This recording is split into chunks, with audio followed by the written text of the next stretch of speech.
lo hanno catturato a San Polo di Piave.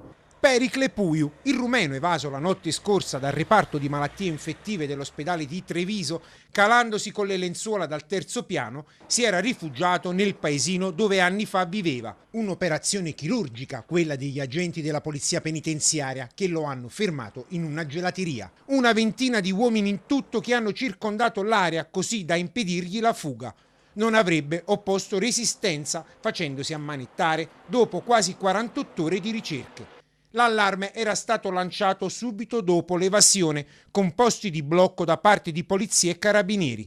Le ricerche si erano concentrate tra Silea e San Biagio di Calalta, per poi spostarsi nell'entroterra fino ad arrivare a San Polo, dove a quanto pare avrebbe avuto dei contatti che sono ora al vaglio degli investigatori.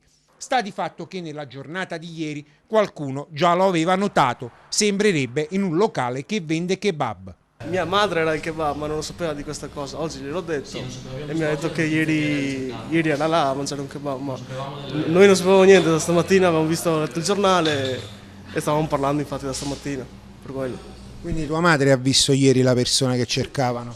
Ma non sapeva lei, non lo sapeva. Verso che ore erano? Mi ha detto per le 2 di pomeriggio. Dunque notato già ieri all'ora di pranzo, quando invece le ricerche si concentravano in un altro posto della provincia. Forse il rumeno, gravato da un provvedimento restrittivo in carcere per rapina, si sarebbe fatto aiutare da un complice per raggiungere la località dove aveva vissuto. Una segnalazione importante che ha guidato gli investigatori sul posto, come dichiara lo stesso sindaco di San Polo.